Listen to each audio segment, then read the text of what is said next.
আসসালামু আলাইকুম। বর্তমানে বিএনপির অবস্থাটা হচ্ছে শেখ হাসিনার আমলে র্যাব ডিজিএফআইকে যেমন মানুষ ভয় পেত কোনো কথা বলতে গেলে, আমার মনে আছে আমরা কেউ র্যাব বা ডিএফআইয়ের বিরুদ্ধে বা শেখ হাসিনা গভর্নমেন্টের কিছু কিছু বিষয়ে কথা বলতে অনেকে ভয় পেত। তখন আমি কিছু কথা লিখলে পোস্ট করলে অনেকে সাবধান করতো। বিএনপির এখন অনেক বড় বড় নেতা অনেকে আছেন যে ভাই সাহস করে আপনি কথাটা বলছেন। ঠিক একই পরিস্থিতি এখন বর্তমানে বিএনপির মধ্যে দেখতে পাচ্ছি। কীরকম?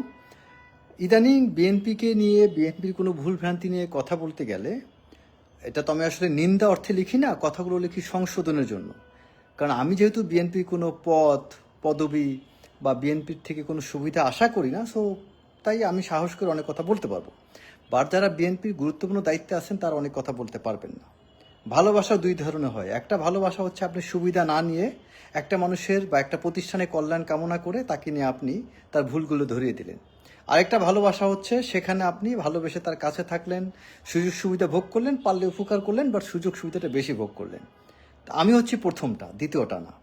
আমি বিএনপির প্রতি ভালোবাসা আছে মানে আমি কনস্ট্রাকটিভ ক্রিটিসিজম করতে ভালোবাসি, সত্য বলার চেষ্টা করি।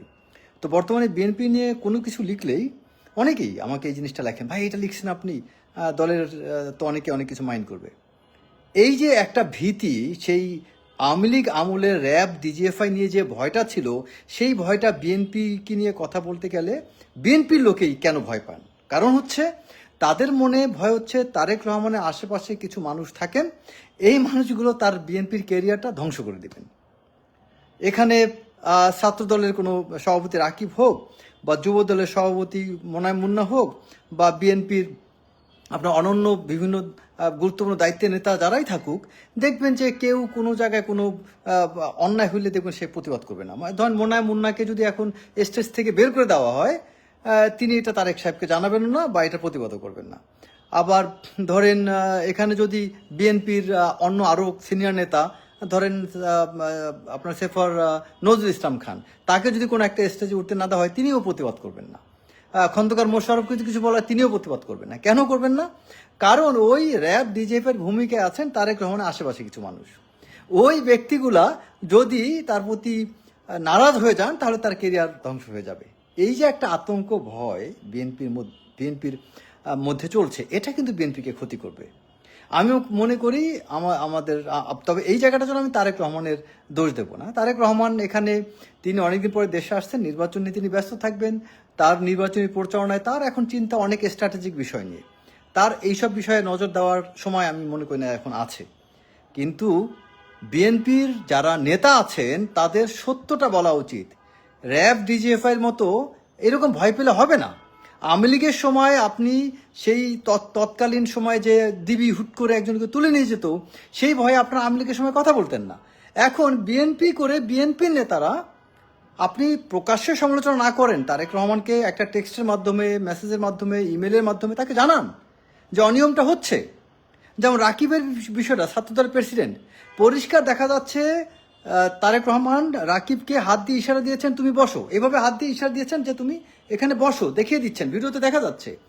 সেই জায়গাটা রাকিব যখন বসলো, তাকে যেভাবে উঠানো হলো, এতে রাকিব কিন্তু খুব বিব্রত হয়েছে, এমব্রাসিং একটা সিচুয়েশনে পড়েছে। মনে রাখতে হবে, রাকিব হচ্ছে ছাত্র দলের কেন্দ্রীয় সভাপতি। জাতীয়তাবাদী দলের মানে বিএনপির অঙ্গ সংগঠনগুলোর মধ্যে সবচেয়ে শক্তিশালী অঙ্গ সংগঠন হচ্ছে ছাত্র দল। অনন্য অঙ্গ সংগঠনগুলো কিন্তু জিয়াউর রহমানের সময় তৈরি হয়নি, ছাত্রদল কিন্তু জিয়াউর রহমানের হাতে প্রতিষ্ঠিত করা। সো সেই ছাত্রদলকে অসম্মান করার মতো এত বড় সাহস স্পর্ধা কারো করা উচিত না। আমি দেখছি যে যখন বেগম খালেদা জিয়া বিভিন্ন নির্বাচনী প্রচারণায় যেতেন, তখন ছাত্র দলের নেতারা বিভিন্ন সভা সমাবেশে এই স্টেজ ম্যানেজমেন্টের দায়িত্বে তারা থাকতেন। তাদেরকে কোনো এমপি মন্ত্রীও সাহস করতেন না ছাত্রদলের কোনো নেতাকে ধাক্কা দিয়ে সরিয়ে দিতে। ইভেন সুলতান সালাউদ্দিন টুকুর মতো নেতাও যখন ছাত্রদলের প্রেসিডেন্ট, তখনও তারা দেখছি হ্যাডম নিয়ে কাজ করতে। সুলতান সালাউদ্দিন টুকু স্টেজে দাঁড়াইলে আমার মনে হয় না কেউ তাকে ধাক্কা দিয়ে সরাইতে পারছে, কারো স্পর্ধা ছিল না।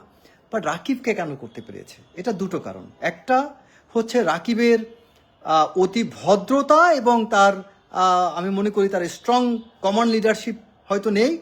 আর দুই হচ্ছে রাকিবের এই বিএনপির তারেক রহমানের আশেপাশের এই আস্থাভাজন বললে যাদেরকে আমরা চিহ্নিত করি, এই জায়গার প্রতি একটা ভীতি। যাদেরকে আস্থাভাজন মনে করি আমি, তাদেরকেও আমি দোষ দিতে চাই না। তাদেরকেও আমার ফেসবুকে একজনে কমেন্টস করতে, বোরহান নামে এক লোক, যে আস্থাভাজন ব্যক্তিদেরকে আপনি প্রশ্ন করছেন। আরে ভাই, তুমি তো গোলামি করতেছো।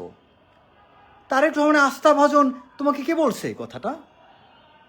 এই যে বোরহান নামে যে ব্যক্তিরা আমাকে কমেন্টস করলেন, তারেক রহমান আস্থাভাজন, তোমাকে কে বললো আস্থাভাজন?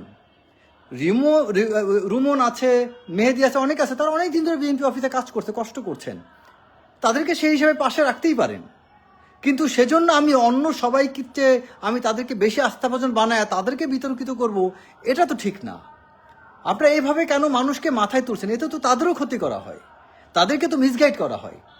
তারেক রহমানের পাশে একজন থাকতে পারে, আমি আজকে তারেক রহমানের পাশে থাকলাম, তিনি আমাকে কাছে রাখলেন, তার সাথে বিভিন্ন জায়গায় আমি চলাফেরা করলাম, বিভিন্ন সমাবেশে মিটিংয়ে গেলাম, তাই আমি আস্থাভাজন হয়ে যাব? What nonsense! আমি তো তারেক রহমানের সাথে আমি একই ফ্লাইটে আসছি, তাই কি আমি আস্থাভাজন হয়ে গেলাম? এটা কেমন কথা হলো? কেউ তারেক রহমানের সাথে ছবি তুললো, তার পাশে বসলো, তার সাথে অফিসে কাজ করলো, মানে আস্থাভাজন? What bloody আস্থাভাজন? আস্থাভাজন বলতে কি বুঝেন আপনি? বদরুদ্দোজা চৌধুরী বিএনপিতে কতদিন কাজ করেছিলেন মনে আছে? বিএনপি থেকে তাকে একসময় সরে দাঁড়াইতে হয়নি? মান্নান ভূঁইয়া কত বছর বিএনপিতে কাজ করেছিলেন, সরে দাঁড়াইতে হয়নি? নাজমুল হুদা বিএনপির শীর্ষলগ্ন থেকে কত কষ্ট করেছেন, কত কাজ করেছেন, সরে দাঁড়াইতে হয়নি? আস্থাভাজন বলে যে শব্দটা যে ব্যবহার করেন, এত ঢালাভাবে ব্যবহার করেন না।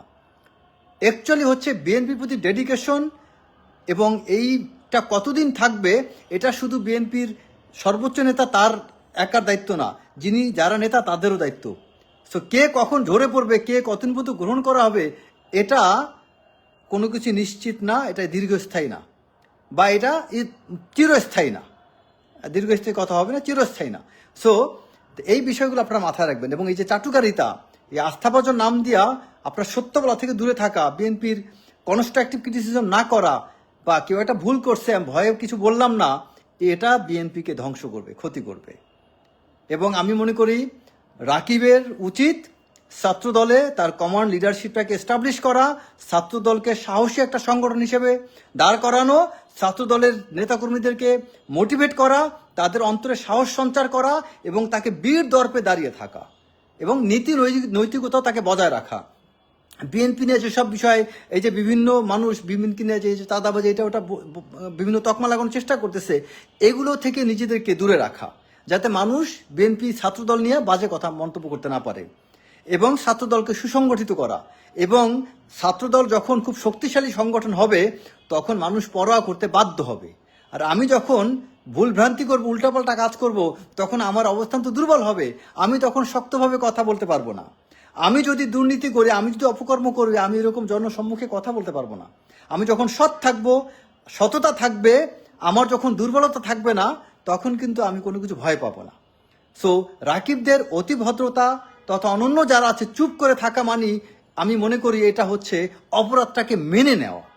আর যদি আপনি প্রতিবাদ করেন, অপরাধ, তার মানে আপনি অপরাধী না। আর আপনি চুপ থাকলেন মানে মেনে নিচ্ছেন আপনি অপরাধী। সো আমি বিএনপি যত অঙ্গ সংগঠন আছে সবাইকে বলবো, আপনারা ঠিকভাবে কাজ করেন। আপনাদের প্রতি কেউ অবিচার করবে, স্টেজ থেকে উঠাই দিবে, ওইখানে জায়গায় দাঁড়ায় যাবেন। যদি যদি এটাকে যৌক্তিক মনে করেন, আপনার অন্তর বলে, আপনার বিবেক দেমাগ বলে, আপনার দেমাগ বলে যে আমি এই জায়গাটা ডিজার্ভ করি, বাট আমাকে এই ডিজার্ভিং জায়গাটা দেওয়া হচ্ছে না, দাঁড়িয়ে কথা বলেন। এতে কি হবে? আপনি সাময়িকভাবে পদ হারালেও অনেক মানুষের পদ টিকে থাকবে। আপনার প্রতি একটু সাময়িক অন্যায় হলো, অনেকগুলো মানুষের প্রতি জাস্টিসটা সার্ভড হবে। সো আপনারা অন্যায়কে প্রশ্রয় দিয়েন না। রিজিক আল্লাহ প্রদত্ত, পদ পজিশন সম্মান আল্লাহ প্রদত্ত। আপনার এই বিএনপির চেয়ারম্যান তারেক রহমানই তো তার 5 তারিখে বক্তব্যে বলেছিলেন, সূরা আল ইমরানের সেই আয়াতটা, যে আল্লাহ যাকে খুশি সম্মান ইজ্জত ক্ষমতা দান করবেন, যাকে খুশি তার থেকে সম্মান ইজ্জত বা ক্ষমতা ছিনিয়ে নেবেন। আল্লাহ সর্বময় কর্তৃত্বের অধিকারী, এই বিশ্বাস রাখেন। এটা তো আপনার নেতাই বলে, তারেক রহমানই তো বলছেন এই কথা তার বক্তব্যে। তাহলে কেন আপনারা তার আশেপাশে মানুষের ভয়ে আপনি কেন সত্য বলা থেকে দূরে থাকতেছেন? কেন ভয় পাচ্ছেন? ভয় পাওয়ার কি আছে?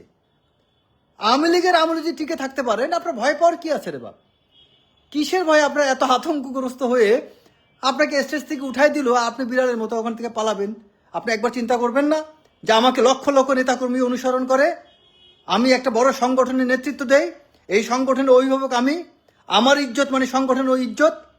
আপনি যদি আপনার নেতার কাছে সত্য বলতে সাহস না পান, তাহলে আপনি তো বাংলাদেশের দুষ্কৃতিকারীর বিরুদ্ধে পারবেন না। আপনি কি করে শিবিরের বিরুদ্ধে পারবেন? কিভাবে আপনি আওয়ামী ছাত্রলীগের বিরুদ্ধে পারবেন? আপনি অন্যের সাথে পারবেন না। আপনি যদি বীর দর্পে শিবির ছাত্রলীগ সবার বিরুদ্ধে জয়লাভ করতে পারেন, তখন তারেক রহমানের সামনে বুকটা উঁচু করে আপনি দাঁড়ায় থাকতে পারবেন যে আমি দাঁড়ায় আছি কারণ আমার কৃতিত্ব আছে। আর লেজুর ভিত্তি করে কোনো কিছু পাওয়া যায় না। আমাকে যদি তারেক রহমান মূল্যায়ন না করে, আমি চুপ করে আমার জায়গায় আমি থাকবো। লেজুর ভিত্তি করার কি আছে? সত্যের উপর থাকলে একটা না একটা সময় আপনাকে মূল্যায়ন করবেই। সবাই ভালো থাকবেন। আসসালামু আলাইকুম।